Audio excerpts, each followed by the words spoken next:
Bang, the oven's preheated. I'm Mario. That's my Croatian co-host, Franco, a.k.a. Papa Fazul. Papa. Worthy of a podcast.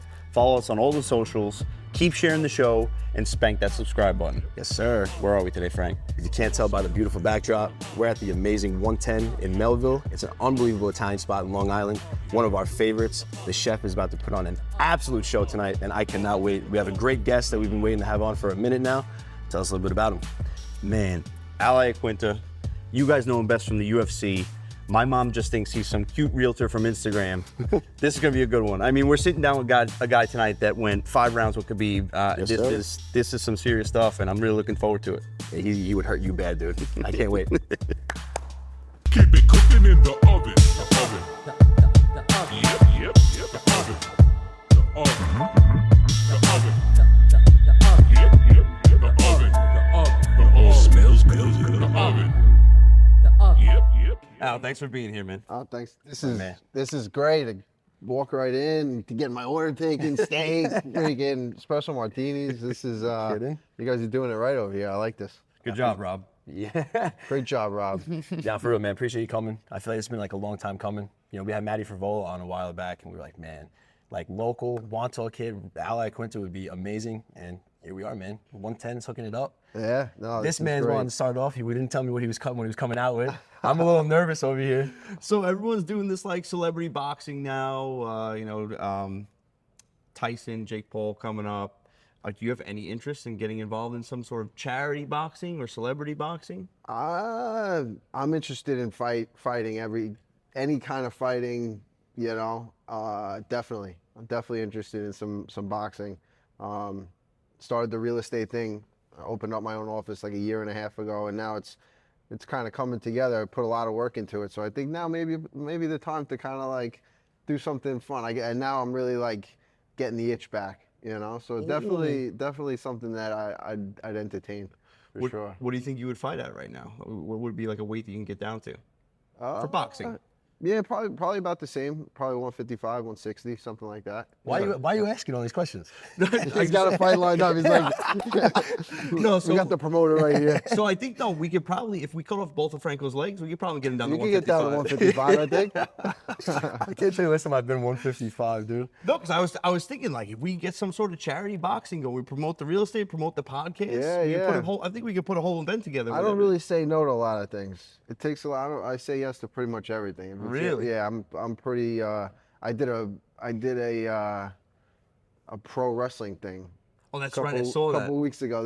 How awesome was that? It was, bro. I growing up, you know, when I was in like elementary school, I watched hockey, and then I got into like WWE. I always liked boxing and like UFC a little later on, but WWF at the time that was like what I loved. So getting in there, I got to do like what I wanted to do as a kid. I always imagined like slamming someone in the ring going and everybody cheering. It was sick. It was cool. They asked me to sponsor an event, and I was like, hold on, WWE, you know, like pro wrestling. I go, God, how do I get in there? So I went down. I trained with the guys for like a couple of days, and then got in there. It was a ton of fun.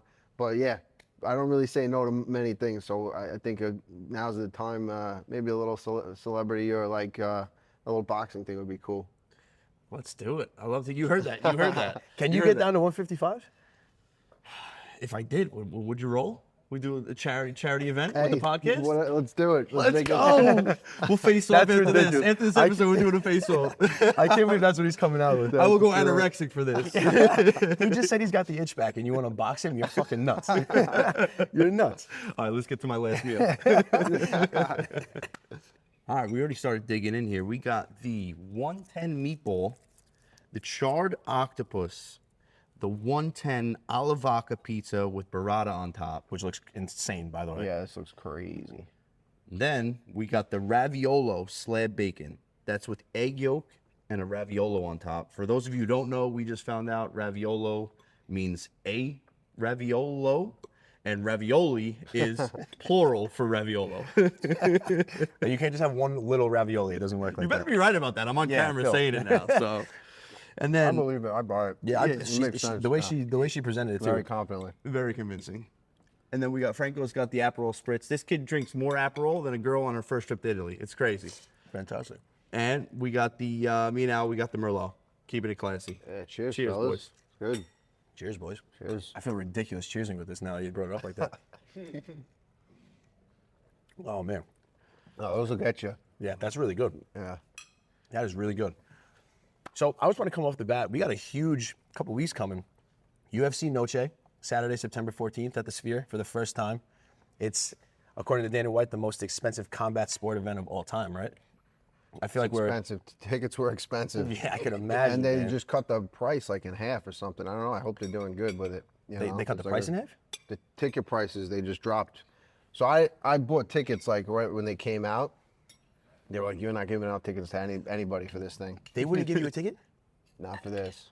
Damn. I mean, it is what it is. Yeah. But I was like, I'm not. Merab's fighting at the Sphere. gotta go. Once in a lifetime event. I'm like, and I got good seats. I'm bringing my girl out, so we got really good seats. And then freaking they dropped the price. Now look at it. I'm like, oh, motherfucker. But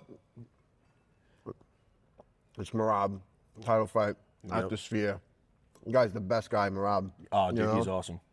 How do you see that fight Finally. going? Sorry to interrupt you. Yeah, no, he could. I'm just happy he's finally getting the shot at Sugar, Finally man. getting finally. It's I feel like Aljo, Merab, those guys have really had to work for their title shots. For sure, dude. Like O'Malley, they wins one fight, a split decision against Peter Yan. And he's the next best thing. And they set him up for the title shot after Aljo has a tough fight. They announce it like that night. I think O'Malley was already like preparing. O'Malley was in the octagon, right? Yeah. Isn't it when Merab Yeah, took when his Merab jacket took or his something? jacket. Yeah. Yeah. So good. We were there. We were there for that. Yeah, we were there Boston for for that. that? Oh Yeah. no, No, that was in That was in Newark. Newark. that was in Newark. Yeah, when he I was beat, at the Boston one with. did he beat TJ Cejudo. or Cejudo? It was wasn't that Aljo versus Cejudo? Aljo or Cejudo. Yeah, yeah. That's when they had O'Malley there. Yeah, that was a great fight. We've been actually the last couple. We were in I was in Boston for when you were in Aljo's corner. Yeah, yeah. That was That was a have crazy. Have you ever crazy heard like an sound. arena so Nah, loud? That arena was wild. TD Garden, man. I'm telling you, that was. I mean, unfortunately, Aljo lost, then but that was the loudest I've ever heard like a crowd before. Yeah, yeah. Excuse me. So how do you see this panning out? How do you see it playing out for Rob? I think style wise, Rob's gonna have to get his hands on him. I think O'Malley's just gonna be running. He's just playing defense, not letting Merab get his hands on him. But yeah, and he's gonna be trying to land that shot. Yeah, that step back. Merab's tough. Merab, if he does, I don't see him getting hit. Hopefully, but even if he does, he's a warrior, man. He's gotten hit by, a couple guys in his last couple fights, and he's been able to push through it. He figures out a way when he just loves fighting. Like I just like you see like when he got cut, he's like, and Dana shit all over him. It's like, Dana doesn't realize Merab's been doing that since I met him. Like when I met him, he didn't really like speak English, so we didn't really like we didn't like know his personality. But as he learned more English, we were able to like wow, this guy's awesome. Right. But he would always, even like we'd follow him, he couldn't understand him. He'd go home from the gym, he'd have a black eye, he'd be like showing everybody. He just loves like fighting. He loves it's like a medal of honor for him. Yeah. He's like Yeah. he got cut, he's like, I'm preparing for this fight. I got cut, it's in the gym. And then Dana shits all over him. He's like, bro, that should be like you should be like, isn't this guy awesome? Like he loves fighting. We should if everybody was like Merab, the world would be so much of a better place, and the UFC would be freaking crazy. Like he just loves being in the UFC. He loves that's been his goal. The guy moved from the Republic of Georgia, Georgia. to New York Yep. to chase this dream, and now he's there. It's like an inspiration to anybody in all walks of life. Man. It's like the craziest thing. Absolutely, So, yeah. I'm pulling for that guy. I think he's got a tough fight ahead of him, but this is what he's worked for. I think it's gonna all come together. And his gas tank it's always full. Yeah. His gas tank is always full. He's just such a bulldog. It's insane. Yeah, it's just a different like those mountain guys. He's like from the mountains. He's just a different breed. Yeah. His work, it's like nature and nurture. He's born with like a genetic cardio, Yeah. and he also outworks everybody. It's just But crazy. what you love to hear too. You know, especially you got a guy like that coming in, finally getting a shot, and he works hard to get there. Yeah. You love that. Nothing's worse than wasted talent. Yeah. So to Yeah, hear yeah. someone who's got it and is putting the work in is awesome. Well, you see Henry has Merab taking his fight too. Cejudo Oh, took did he? Merab, yeah. Nice. Cejudo took him. So other than Merab for Noche, what's your most exciting fight that you're going to see? Who are you most excited for? Who else do we got on that card? I mean, my personal favorite, Diego Lopez, Brian Ortega. Oh yeah, that's a good fight. That Diego was supposed to happen a Lopez couple kinda- weeks ago. Yeah. And he got what's his name? Ortega got sick, right? Something happened with I Ortega. think He got was acting sick like a for the little fight. weird. They said, right? And then he came in and Oh, that's right. he kind of did something a little bit like Yeah, a little yeah, bit he of your came- action, dude. He wasn't supposed to be fighting that night. I was actually fighting the night. You know, I was earlier in the card and I got bumped up to the main event. He just came out of the stands like 4 He hours was before the he fight. was like He's sitting like, on his couch and they called him. yeah, And he's like, yeah, done. Just happened to be, you know, he lives in Vegas. The fight was Yep, in yep. Vegas. He was like, all right, I'm in. It was pretty ballsy, but Dude, you know, could you imagine you just sitting there like watching Survivor and you get a call and it's like, hey man, like you got You're it. the only one who'd be watching Survivor, bro. I was just saying the A guy loves reality TV and Aperol Spritz. It's insane. What's wrong with it, dude? It's 2024, bro. Survivor was all right. I haven't watched. I didn't know it was still on. Dude, You still watching Survivor 44, baby. Is Coming up this 44 season. seasons Yeah, of Survivor. coming up, A lot of Survivors out September 17th, I want to say. Yeah. It's not such a big feat anymore. Yeah, right. Wow, I hate that you put it that way. It really sounds- And you shook your head in agreement. I did. Oh man. What's that like getting an opponent on such short notice like that? It was a whirlwind, man. That whole thing, and I'm sure Dan Ige probably feels the same way. That whole thing was just like a whirlwind. I was on the bus when McGregor threw the thing. Dude. That was like that weekend. If I ever have a crazier weekend than that, I don't know what the heck. But yeah, it was wild, bro. I was on the bus with McGregor threw the thing. Yeah. I was staring down with Paul Felder, who I was supposed to fight. Yeah. McGregor throws the thing through the window. Then we're all making weight. We make weight the next day. We find out Holloway's not going to make weight. So I was just like campaigning for it. And I probably wouldn't have got the fight if Conor didn't throw the thing through the bus because Mike Chiesa got cut and he was ranked ahead of me.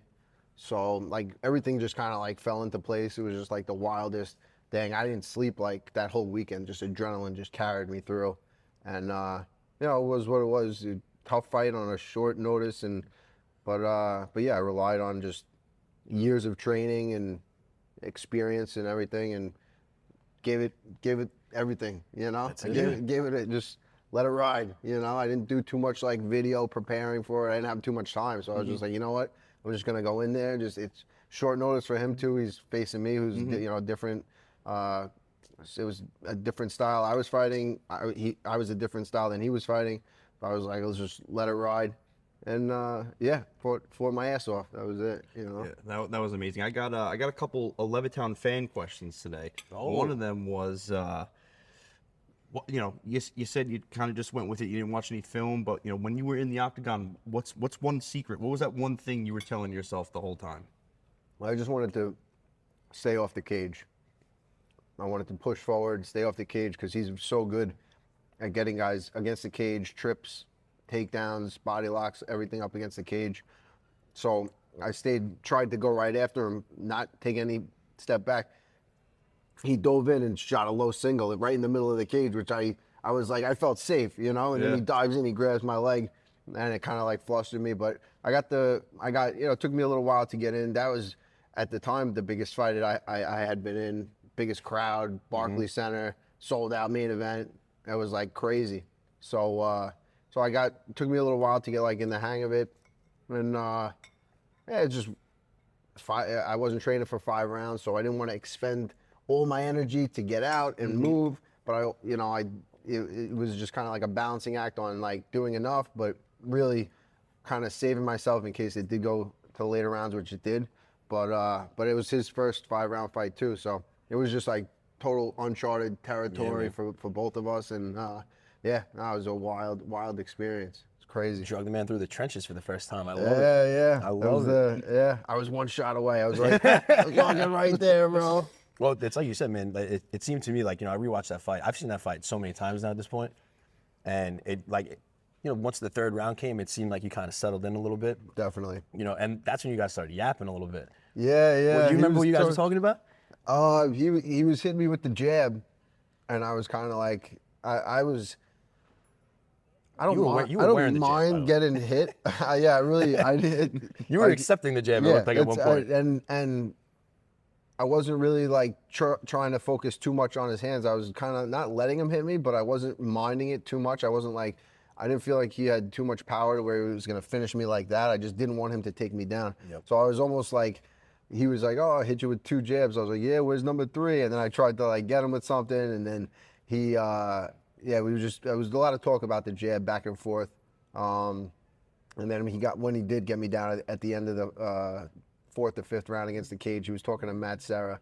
I was like, this motherfucker. I was like, oh man, and, but he was like, Matt was yelling at me what to do. And Khabib was like, yes, this is good advice. And I'm like, shut the fuck up. I'd be so mad. Like, my arms were exhausted. I was like, ah. And I, like I said, I didn't want to like just explode out and get tired because we were in like the 4th round, and I was like towards the end of the fight. But yeah, no, I mean, definitely like talk, but like respectful. Nothing too crazy. But Well, he definitely immediately- like fun talk. He immediately went to show respect after round 3. And it looked like you thought he was like pushing you or something. And like, are you just worried about it? Oh, after After the 3rd round. Yeah, after the 3rd round, I kind of like pushed him off me, and then I was like, all right, I shouldn't. It was like a little unsportsmanlike. Yeah. I kind of regret. I pushed him, and I should have just like pushed him and left it and gone right back after you went him. to walk back? And then I was like, my bad. I was just unsportsmanlike. I'm sorry, kind of thing. And I shouldn't have said that. I should have just been like, fuck you. You know? I kind of like, I don't know. I was yeah, I feel like that was like a mistake, but whatever. Apologize when it's all over. Yeah. And he probably loved that. Yeah. He's probably like that. He probably would have done the same shit. Yeah. I was waiting for one of those elbows, man. I was waiting for one of those coming forward. Is that like your favorite thing to, like when you were fighting, is that like your go-to? The elbows, I think the right hand, setting up over the the right top. hand. I like, ripping the body, looking low, and then coming over the top. Or I have a couple different ways that I like to set up the right hand. So I think that was like, I got some tricks. I'm taking notes. Hey man, the left hook, just one. Not the right hand. Yeah, we're Levittown guys. You're a Wanto guy. So we've always heard the name, Iaquinta, and we grew up, John Vellante, Chris Weidman. You had Aljo in the crew. You guys had a real solid like team back then. Yeah, like, for sure. And and Stipe too, right? Stipe would come around. Stipe would come around. We had Stipe down in Long Beach one night. Oh, that he was at the inn. He was at the inn. Yeah, we went Stipe to the inn. It was like Vellante, Stipe, and then a bunch of like Wanto Long Beach crew. It was it was a fun night. Those guys get after it, For They sure. were like, they had like their shirts off. They're like bouncing off each other. Friggin' Vellante, The guy's friggin' Valante's a awesome. moose, dude. Yeah. Just jumping around. Yeah. Imagine thinking you were a tough guy in Long Beach that night. But yeah. Yeah. Vellante, he was funny back then, man. He would just walk into the bar and like. So he Like like the bow, you gotta stop that guy. You know what I mean? Like he had, I don't know. He's got. Yeah, I think I've been in Minnesota's one time when he walked in. Interesting experience. You want to hear a good story about Vellante, actually? Now we're on the topic. I don't want to hear a bad one. Me and Joey, Giametta, he was a all-state wrestler. At MacArthur. At MacArthur. Our age, 2010. I think Vellante just had like a performance of the night or something like that. So we got like got the bonus. Yeah. We see him at it might have been the inn actually. We're in Long Beach. He comes up to me and Joey. He's like, "Yo, boys, like you want a shot?" We're like, "Yeah, dude." Take the shot, and he just walks out. We look at the bartender. And he's like, "I'm like, what the fuck was that?" He goes, "He does that." I'm like, "He does that?" Yeah. That was great though. I just looked at Joey. I was like, "What the hell was that?" But what was that like, man? What was like, one word training under Coach Ray Longo? It was like family. Love that. Yeah, like everybody was so tight back then. It was like I feel like we really had something that no other gym had. A lot of the gyms were like big powerhouse gyms, They had investors that put a lot of money into it. They'd recruit guys from all over. We were just guys from like regular guys from Long Island that found the gym, you know, had a tight-knit wrestling community. We all ended up at Ray's. Aljo was upstate, and Chris saw him at a fight, and he was like, yo, why don't you come train with us? You know, we're right around the block. We're like not even a mile from his house in Uniondale. We're like right around the block from him. So he came down, and it was like everybody just it all kind of came together. Merab came in. Not a lot of people like fit the mold. You know, a lot of coaches, if you're a talented fighter, he'll like try to bring you in and like recruit you. And Ray was really the opposite. Like if you were a good fighter, he kind of like, unless you had that same mentality and like the Long Island mindset, and you could like, it was really like, could I hang out with this person? Like, could I trust this person? And if he could, then if you could fight, then, you know, if you can last the training sessions, and if you can like get in the crew and like really fit in, and that's I think what really, you know, for such a small, like Long Island, it's just a small area to have 3 champions and like now, so you know, maybe number 4. It was just such a cool time, and it was almost like if you get in with Ray, then Ray's like, all right, now you got to get your jiu-jitsu going. You go over the mat, and you got to get through that, and you know, it's like, you know, you're like to break in and really like fit the mold and excel with the team. I think that was like, you know, if you could do that, the UFC, and he would always say like, he was like, Al, these guys in the UFC, like I see them in the back, like they're retarded, like, like yeah, something like that. Don't quote me on it, but He whispered like the mic wasn't going to catch it. yeah. But yeah, he was like, these guys, you see them on TV and they look so great, but like half of them, they're not. You know, don't hold them up on a pedestal, and I think breaking it, like being on Team Serra-Longo and getting in with those guys and excelling on that team. You know, then you go to the Ring of Combat. Like he had the formula set. It was like if you just shut up, do what, just do. You don't have to think. You go to the Ring of Combat. You get your fights in. You know, then when Ray and Matt says you're ready, then you know you're ready. Like ready. You don't have to. You don't want to be saying, oh, you know, tweeting to the UFC. It's like, yo, when Matt and Ray say you're ready, that's when you know that you're ready. So I was always like, I was looking up to them. I was like, I won my first fight, and I was like, what'd you guys think? They're like, yeah, it was a great fight. Get ready for the next one, second, third, and then Ray was like, yeah, you know, we got the Ultimate Fighters coming up. I think you should try out for it. And I was like, yo, what the fuck? I was like, Ray Longo's telling me I should try out for the Ultimate Fighter. So that gave me just so much confidence, you know, to put in the work and then see this guy that's had Matt Serra's a champion, Chris Weidman, and now he's telling me I'm ready for the UFC. Like he trusted me. He's like crazy. He was like, yeah, and it just gives you so much confidence, you know. All right, so the entrees are out. We're digging in. Oh, yeah. What do we got so far? We got Talk about it, kid. I got the halibut over lobster risotto. Al got the filet with mashed potatoes and asparagus. Franco got the New York strip. And they brought out some potato croquettes with cheese fondue and black caviar on top. Stop. Talk to You guys got to grab these right now before we start. I want to go to real estate for a second. Everybody always wants to talk about the interest rates, right? And right now, I think the 30-year fixed mortgage rate was around 6.5 when I looked last. What's next? Do you think they're going higher? You think they're going lower? What's your forecast prediction? I have no idea. I don't think anybody knows. They've been saying forever that they're coming down, and they have come down a little bit.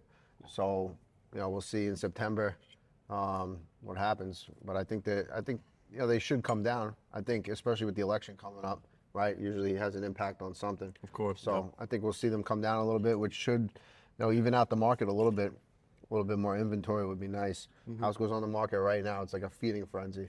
It's crazy. Buyers, you know, over asking price, waiving inspection, waiving appraisal, waiving everything. It's like, it's going to be interesting to see how it all plays out. But I'm all for it. I mean, it's definitely an interesting time for sure. I haven't been in. There's people that have been in the game longer than me, and You know, I've been selling real estate now for like 9 years, so I've really been and that so a lot of that time I was distracted with fighting and stuff, but yeah, I've never seen anything like it. It's pretty wild, you know. So, more specifically, Long Island. What's your prediction for where the Long Island market is headed? Because I know you mentioned that maybe it'll ease things up. There's always these bidding wars, but if interest rates go any lower, people are going to be even more inclined to pay more money for a house, right? So wouldn't that lead to more bidding wars? I don't. So the reason people are paying so much right now is because there's no inventory, and people aren't putting their house on the market because they have low interest rates, right? So like you bought a house a couple of years ago, you have a 3% interest rate. Now they're at 7. Now they're a little down, but they were at 7, over 7. You sell your house at 3, and then you buy. Even if you want to downsize, right? You have $1 million house, you want to go down to like a smaller house. Your kids are grown, they're out of the house. You want to downsize. Unless you buy cash, you're going to be paying 7% interest rate on a cheaper house. That payment's going to be the same. So it's like you're not going to go anywhere. So everything's tight. No one's selling. So there's less inventory for all these buyers. People are still buying. First-time home buyers. Everyone's still out there in the market looking to buy. And they're kind of like scraping together money to make it happen. But I think the interest rates come down, more people will be apt to kind of loosen up and like, all right, maybe I'll pay 5%, 5.5%, 6%. I'll sell my house. I'll move to somewhere new.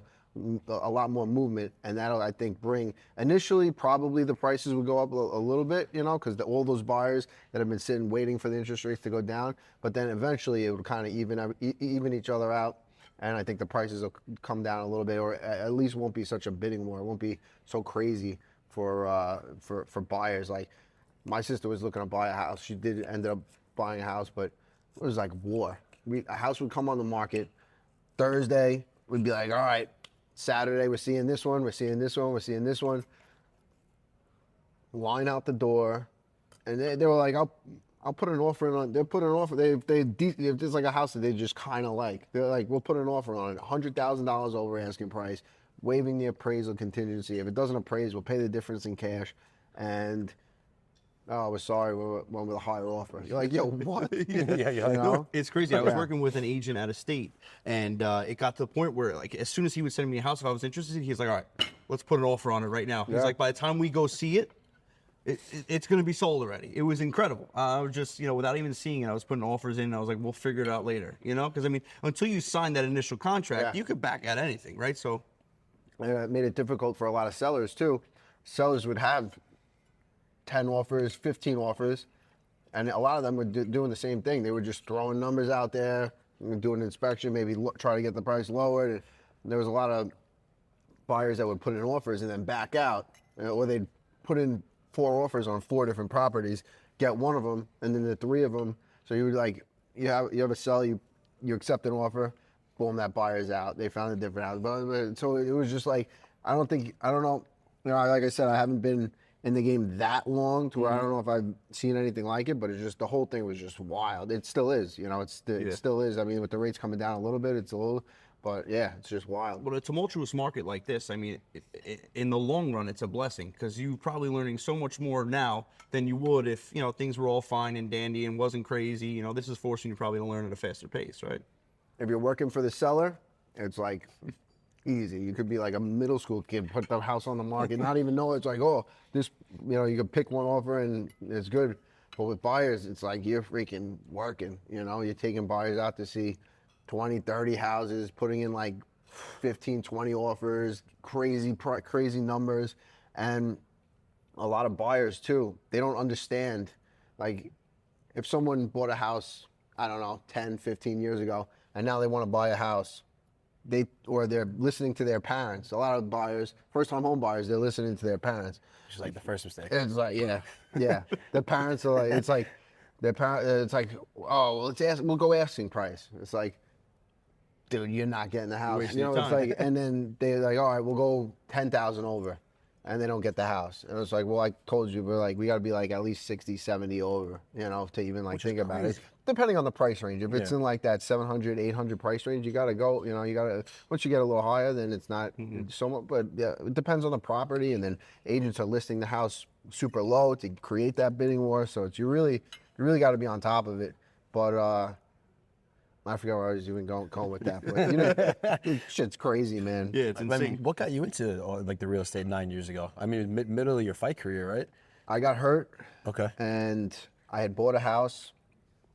And I liked the process of like looking on Zillow, see what I could afford, going out, seeing the houses, and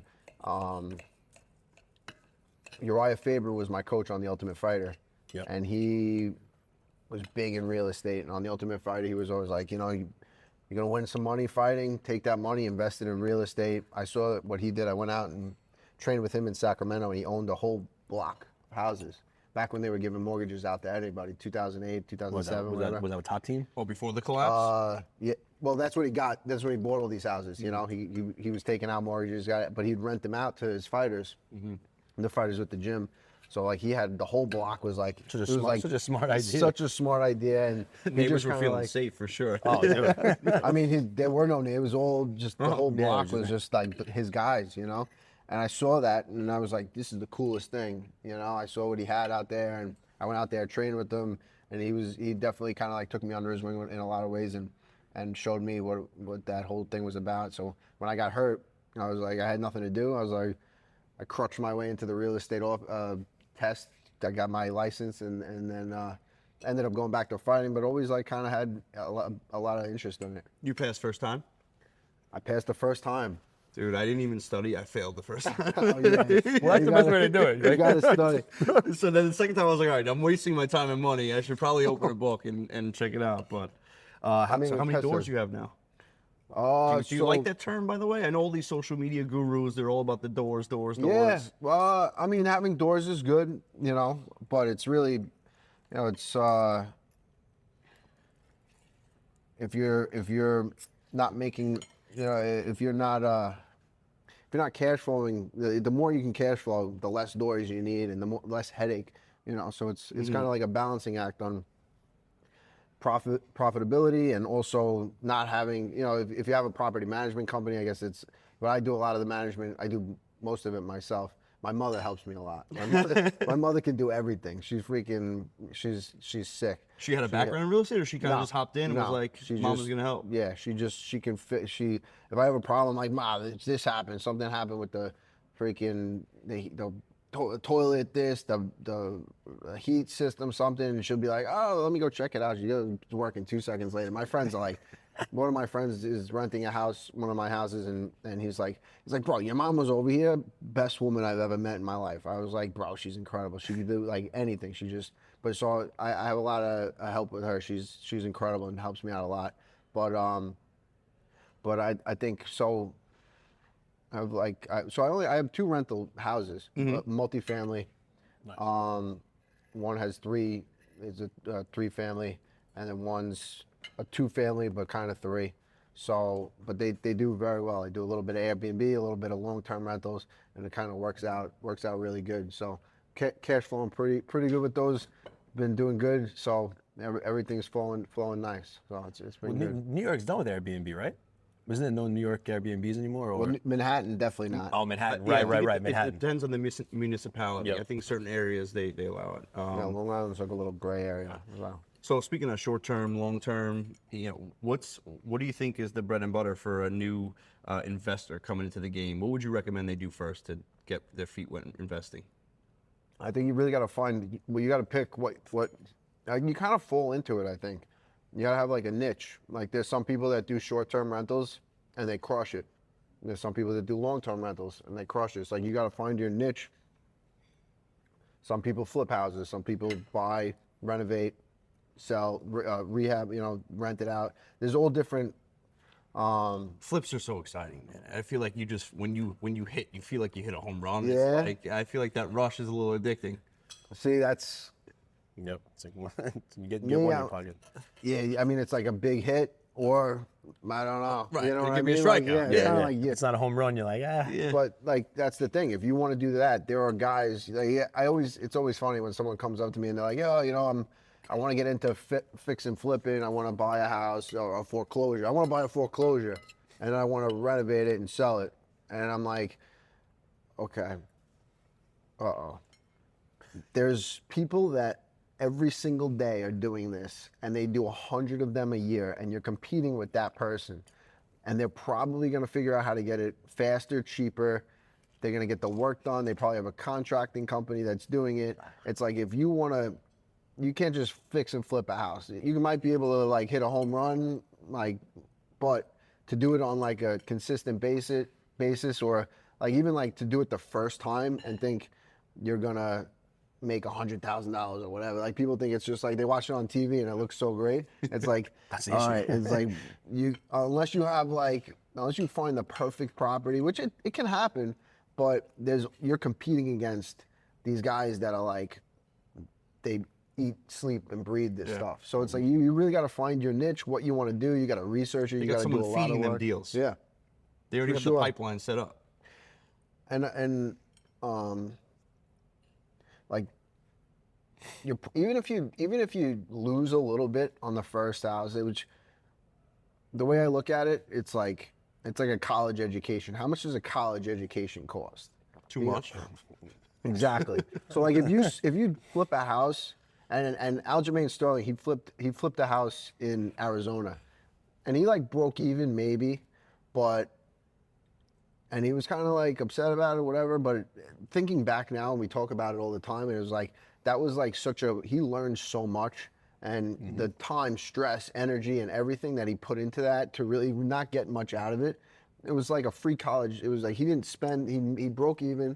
So you got to kind of be ready for that. It's like you're not gonna. It's very, very hard. People do it, but a lot of times they'll keep looking for that home run property, and it's just not gonna happen. You got to really put in work. You got to really you got to go to college. You got to when I first got into real estate, I was obsessed.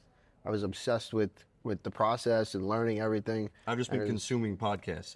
Yeah. I heard you randomly on David Green's new podcast the other day. yeah, I'm right. like, wait a second. Yeah. So do you know him personally, or were you just shouting? Okay, so how'd you guys Kind of connect? become friendly with him. He was at a UFC event. Is he handsome homebuyer?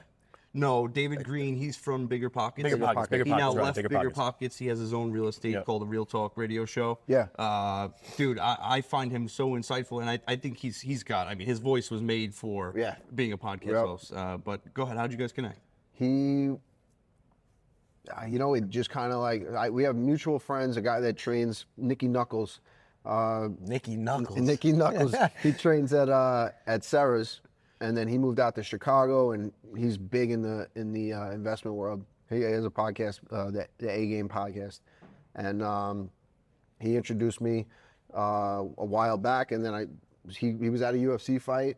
He went to one of the fights where he went to. Oh, he does BJJ on the side. And he does jujitsu, so it kind of just like all flowed together.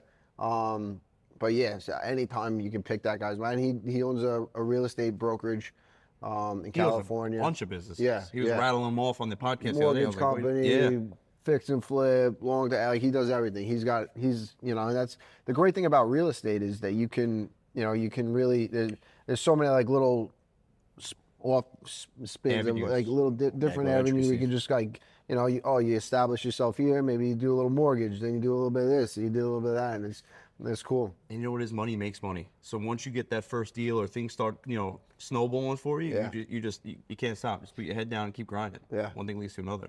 I relate it to fighting a lot. I think it's like, but fighting has a shelf life. Real estate you can do forever. For sure. There's no, you can do that. I know guys that are like in their 80s and they're still freaking, it's like, why are you still doing this? They just love it, They just love Passive income. Yeah. Yeah. Yeah. I mean, Still you mean buying get buildings. punched in the face is not passive income? It's about as far as you can get, It's crazy.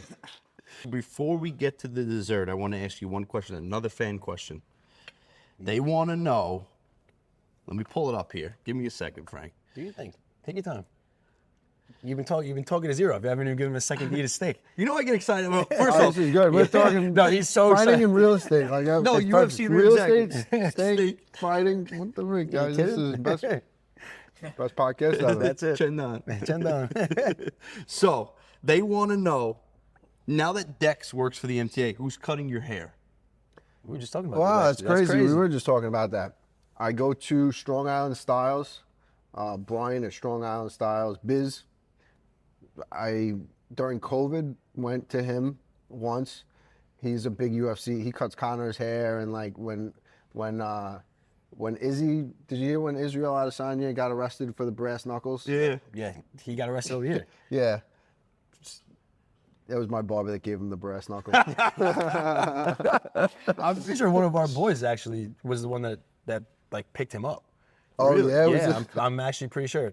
Right? Am I wrong? I feel like someone mentioned. Yeah, I feel like someone put it in the chat. We have a group chat like with 22 guys, dude, Yeah. and 18 of them are cops. So it's like one of them was like, "Hey, Izzy." I'm like, "Fuck, no way." Yeah, yeah. So that's it one was of the good funny. things. I was getting my hair cut, and he was telling me, he was like, yeah, I know he's like a brass knuckles guy. So he's I was like, whatever he told me, whatever. I don't know. We're gonna have to ask him if we're gonna have to. I hope we don't have to cut this, but We gotta hit up Biz before we yeah. put this out. But so I like knew, and then one of my friends texted me. He was like, and he doesn't know that he doesn't know about the brass knuckles or anything. He was just like, yo, look at this, and I see Israel Adesanya arrested for brass knuckles, and I was like, holy shit. I was like, I knew exactly what happened. I texted Biz right away. I was like, yo, I don't think he even answered me for like a day. Oh, He his was- heart probably sank to he his was nuts, like, dude. yo, what? Yeah, but he's he likes the fighting. He was like, it's one of those spots. I drive like 30 minutes, 40 minutes to get a haircut, but I enjoy I like going there. You hang out, you're talking to everybody. He's a riot, we're talking about the fighting and everything. It's like, it's like a cool spot. And then he owns Hunts in Locust Valley too. So I'm like, yo, Biz, I need a haircut. Where am I going today? He goes, oh, I got you. Come to Hunts. And yeah, no, he's cool dude. It takes me a little while to get my hair cut, but it's a little bit of a drive. It's actually like, I enjoy haircut days. Like today, I drove, I was on the phone. Not that I was texting and driving or anything, but I was, I get my calls. I'm like calling people on the way. I get my phone calls done. I get like 40 minutes to make phone calls. I catch up on my phone calls. I get the haircut. I'm like relaxing, shooting the shit with the guys and everything.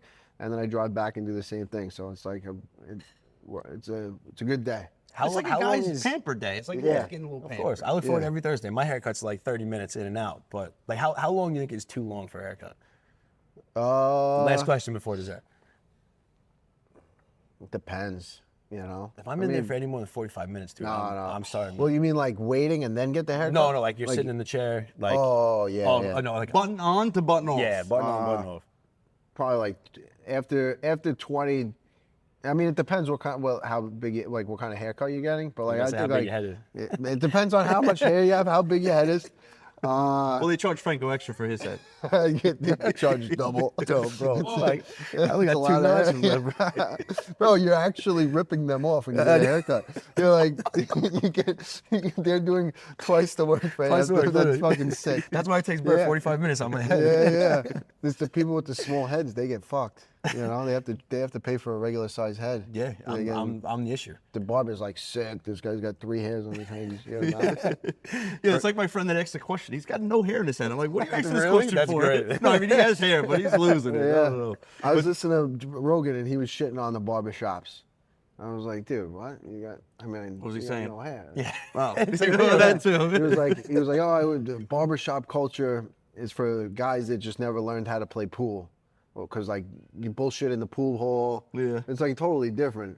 So I was like, but I was like, you can't be the one, like. Who the that- fuck plays pool anymore? I know. He's comparing the barbershops to like what you see on movies. Like, Yeah, like yeah. people walk in, they sit there and hang out all day. Like, that's not a fucking thing. Yeah, I mean, yeah. or is it? Somewhere. I mean, It could, I guess, somewhere. to an extent, but I think he hasn't maybe been to Very in a long time, so Yeah, he so it's doesn't like really, Fear Factor. Yeah, He was yeah. probably thinking of that Jake Gyllenhaal McGregor movie. They were in the pool hall there, weren't they? I still haven't seen that. I wanna haven't see either. that movie. I heard it was trash. I don't think I've like watched like a. I mean, I watch movies at home like on Netflix and stuff, but like to actually like go. Is that a thing anymore? To like go to movies? Yeah, people go. I can't tell you the last movie I've been to. Actually, like I think Top Gun was the last movie I saw. That in is the theater. last. I think that's the last one you went to. But to answer your question, if I'm in the chair for more than 30 minutes, Yeah. that's a long haircut. Yeah, 30 I'll minutes give is you long. up to 30 minutes, but like really 20, 25 minutes. My you- hair's receding anyway, so He's got the curls in the back though right now. I get the garage doors coming in. Let's eat some dessert. All right, dessert Yeah, has been just- served. We got the Nutella Rocher panna cotta. Which looked unbelievable, by the way. When she said Rocher, I was like sold. It has chocolate mousse cake, hazelnut shavings, chocolate shavings. Then we got Franco's favorite, the banana cream pie. The banana is torched and bruleed over a cookie with banana mousse. Then we have the Zeppelis with powdered sugar, Nutella, and cranberry and strawberry sauce. We got a little affogato over here.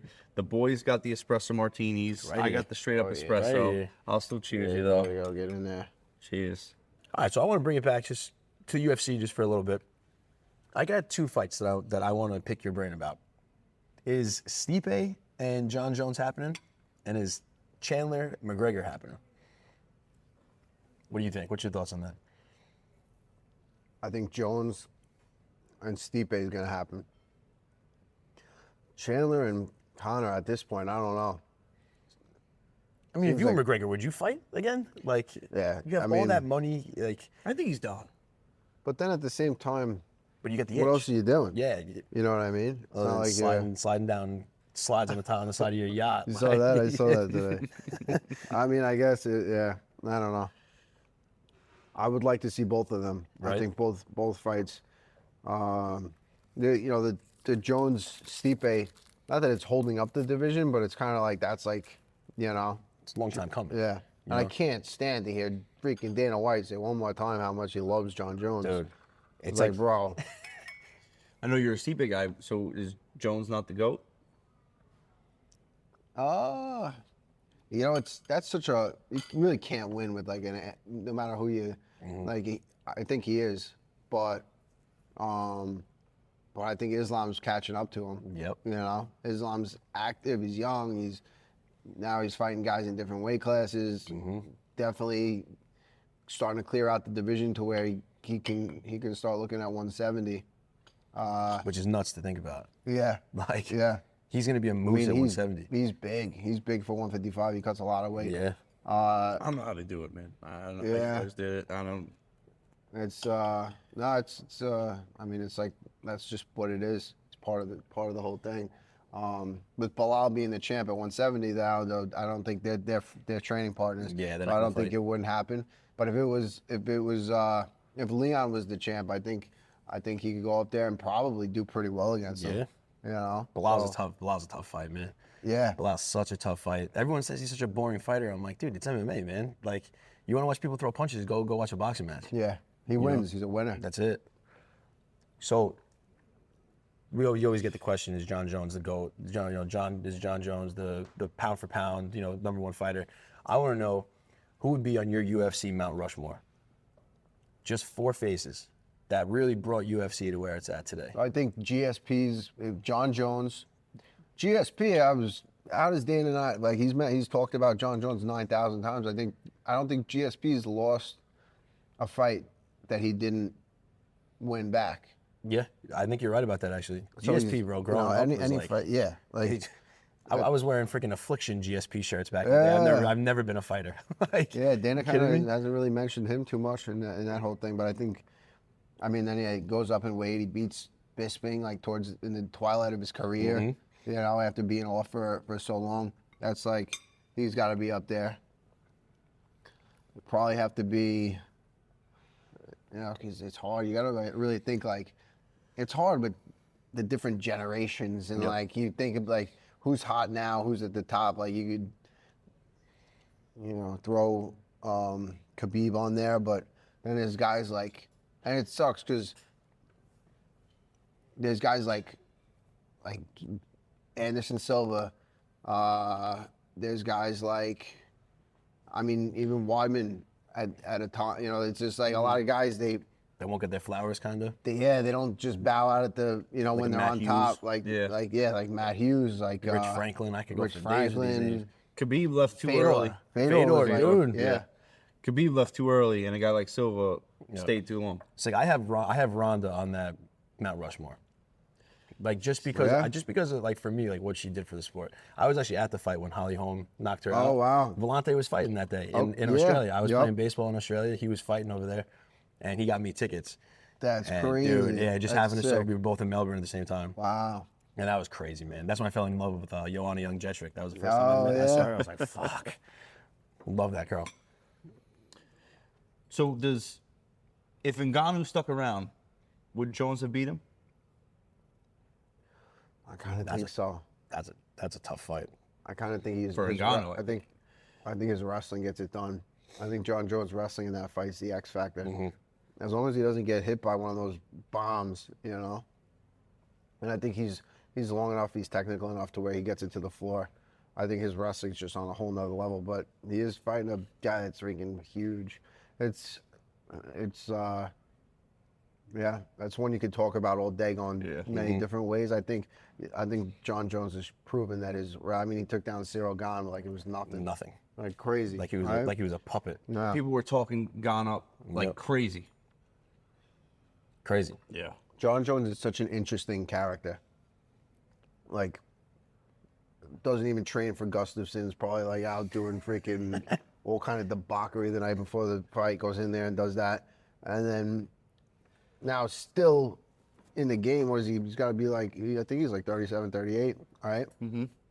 And he can still go in there and against Stipe, you know, who knows? But yeah, just natural ability. Like the guy was just built for like MMA. He was not the greatest collegiate wrestler. Great wrestler. Probably, I guess probably maybe like grades held him back. Probably he was at like a community college for a while, right? Was he a And then- Utica guy?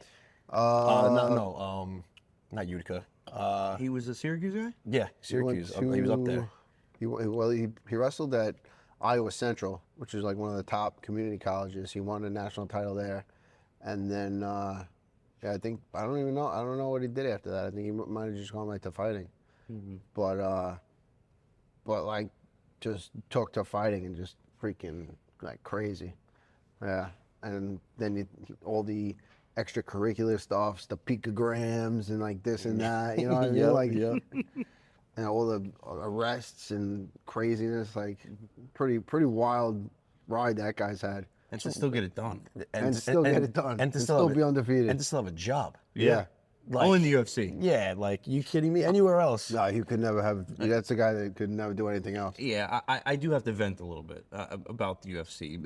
I love Dana White. I love the UFC. I love what it's about. I just feel like, to me, the whole like letting opponents come in the ring after you just went 5 rounds, you're gassed, and now someone's gonna get in my face about a fight that's coming up next. It's all about the money. It's all about the show. But that's very WWE-esque to me. TKO Like now. in a real combat sport. Yeah.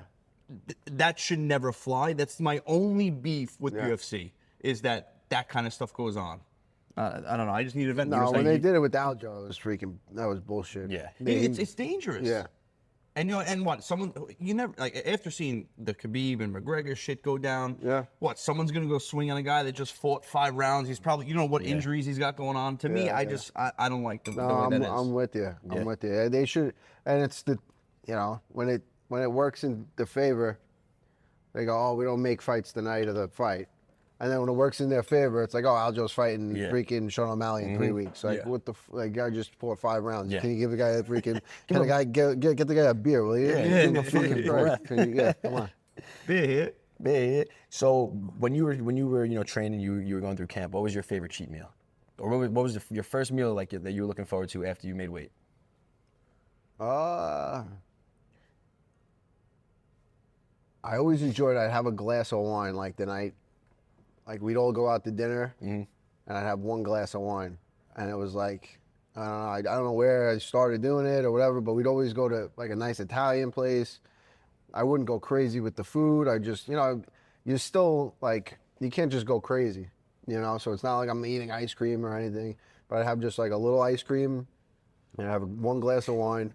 It'd put me to sleep. I'd sleep good, wake up, and then it was fight day the next day. But it was, yeah, I think after the fight, it was like I'd just overdose on ice cream. Oh, yeah, just pound I'd down. eat ice cream cake and just like, it was disgusting. Like if I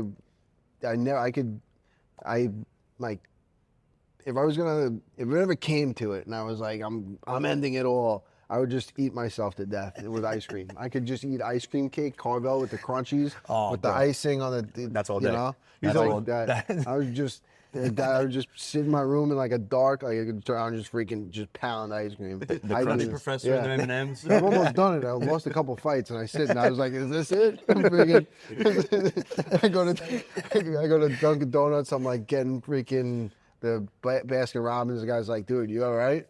Been better, bro. You've been here 3 times in the last 3 hours. I drove around the block, ate it, dude. He's like, I won that tournament. Yeah, but like the ice cream, nothing tastes better when you're like when you win a fight and you just freaking you're like, oh, it's like the best. You know, there's no ice cream has ever tasted better than after I won a fight and like nothing matters. You got a little money in your pocket. You freaking, you know, that's a good feeling. So that's like that was my thing. Hell yeah. Sure.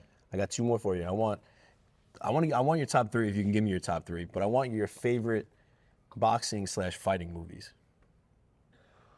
Oh, boxing/fighting movies. So like MMA type movies. Any sort of combat sport. Yeah. movie. Yep. Huh. I'm not gonna be good with this.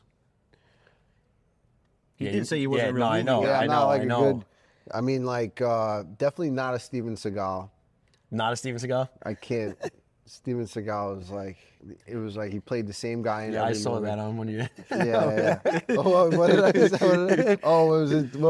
Something about the Steven Seagal Steven shit. Seagal, yeah. That one reel that's been floating around about him asking if they could turn the cameras off when he's working with Poton.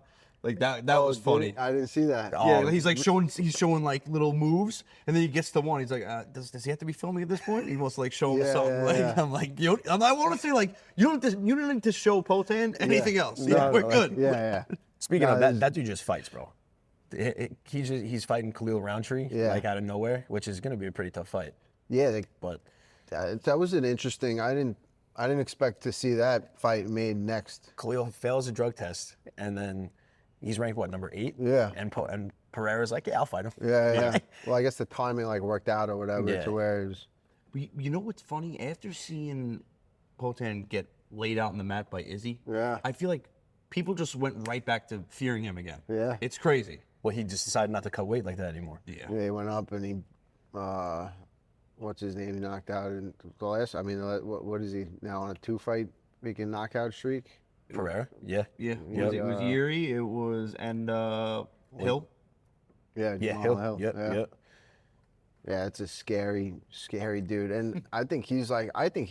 People are like, Chael Sonnen said that O'Malley's like the #1 guy, like promotion wise with the UFC. I'm like, I don't know. Pereira's the guy. Like Oh, that yeah. guy. I don't think O'Malley. I don't know. Aljo said his numbers weren't great when he fought him, and I don't know if people are too into him. I think that's kind of like. I don't know. The UFC is more into him than the fans. He's I think. cringe. He's cringe on. He's cringe on social media. Yeah. Like, you know, it's funny. Like, I wanted to like him, and I liked him before. Like, I was following him on social media and stuff. Yeah. And like, you know, it's cool that he sits there. He smokes joints. He smokes blunts. I'm like, I could be boys with this guy. But at Yeah. the same time, I'm like, I don't even know if I want to hang out with him. Yeah. Like, you know, like, yeah. That is crazy. You know, I was wondering too. I think X got banned in Brazil. I did Did you guys see that? Yeah. So I immediately thought to myself, like, Brazil is huge for the UFC, and obviously on fight nights and stuff, X is yeah. huge. Yeah. I was wondering, you know, how that's going to shake up, you know, the fan base in Brazil for the UFC. That was a quick thought I had. Did you hear anything like why they did that? It was something with Elon Musk and the team at X not getting certain legal documentation or legal representation in order that Brazil requires. interesting. That's all I know. It was something silly like that. I wish I knew more, but to me, the thought immediately went to the UFC. 'cause, I mean, Yeah. the guy's from Brazil. I mean, Yeah. Brazil loves UFC. So I was like, on fight night, that's going to be a little weird without the tweets coming Yeah, from yeah. Brazil. If you're in Brazil and you're watching, you know, Yeah. that's like a huge part of like the culture. Is Huge, people, man. you know, Brazilians. I'm sure that gets people into it. I'm gonna do a deep dive on YouTube tonight on why that's X's. Let us I'm know. Curious. I'm curious why that. That's what I do. I'm Rabbit holes, man. something like gets me interested. I gotta figure out why is X banned in, because it's like Brazil there. I mean, who knows, right? Yeah. Fucking crazy. But before Franco finishes up, just let everyone know where they can find you. At Iaquinta on Twitter, on Instagram, iaquintarealestate.com. I think that's it, man. There you go. That's nice and easy. Nice and easy. That's it. One person, dead or alive, that you could sit down to dinner with, ask any questions to, they got an answer. Who would it be? I was gonna have dinner with anybody, Dead or alive? dead or alive. Right now,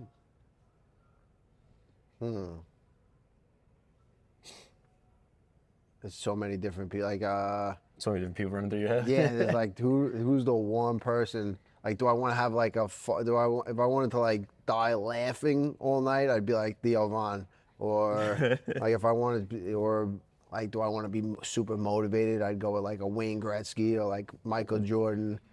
We haven't gotten any of these three yet so far. Yeah. Which is kind of crazy. Yeah. Then fighters. Well, then I'm like, do I just want to like hang out with my friends? You know what I mean? Like, I don't know. You know what I mean? Joe Rogan would be cool. Yep. Donald Trump would be cool. Like, just sit there and like Shit, can listen we just get to all those guys dude, together? just, Are you like, kidding could me? you imagine all? Like, I feel God like if I damn. was eating with Donald Trump, I feel like I've eaten dinner with Donald Trump. Like, all I need to do is put on like one of his rallies. Yeah. And I feel like it would be the same thing at dinner. We would just be sitting there and he'd be like she doing this, she did this, you know? It would just be the same thing. Probably there's so many different ways. It depends how I'm feeling. Like we said before, can't plan anything out. You just be like, That's it. it depends how you're feeling. That's what we'll go with. But yeah, I think those people would be pretty cool. And like David Green, he'd be, if you're like, you want to get realistic, if you're like, We want him on the show, too. if, like you get like a problem, you have a problem with like I'm David Green. I gotta have dinner with him. I gotta figure this situation out. Should I put in this offer? Should I accept? Should I go move forward with this? You know? Yeah. If I'm in that situation, I want to have dinner with a guy like David Green. Yeah, there's a lot of. I mean, there's. I think maybe we should ask him who we didn't want to have dinner with. No, it's great. Sometimes we have guys that like can't even give us one. They come up with one. That was awesome. Biden would be cool to have dinner with. Just like, dude, what's going on, man? like, yo, how are you doing? Like, You might have to feed him. Yeah, bro. Like, what are they giving you? Like, what's going? Who's running this thing right now? And he's got to answer too. So it's Yeah. like Biden might be the answer I here. thought we were watching Scooby Doo. Kamala Seriously, Harris. man. I'd love to have dinner with Kamala Harris. Like, what's going on? Like, what's really going on? That would be just 45 minutes to listen to her laugh. Is there an earpiece in your ear right now? Are they telling you what to say? How do we, like, you know what I mean? Do you really think, are you really, who's running this thing? You know what I mean? Who's driving this car? Where are we right now? That's Oh, dude. Oh, dude, that was awesome. Yeah, man, Appreciate you seriously. coming Bro, it's down. really good. Best you so much, podcast. I just realized why, while I was here, why it's called The Oven. Why's that? Why is Because that? we eat on the fucking. Yo, how shot am I? How shot am I? I was looking at the shirt and I was like, Show her what the shirt oh. you got over there. I was like, oh, it all makes sense now why it's called The Oven. And I knew that you guys, I know that you guys eat on the podcast, and I just didn't even like think. I'm like, I'm shot. But this is the best podcast, especially if you can get on this thing. You're freaking. Are you kidding? 5-star meals, chilling with the boys, like That's espresso martinis, all day. best. It's great. The Thank Oven you guys. Podcast. Thank you. The Oven Podcast. Follow us on all socials. Keep sharing the show. Spank that subscribe button. And don't forget, there's always an open seat for you at The Oven. Yes, sir. Keep it cooking in the oven. The oven. Yep. The oven. The oven. The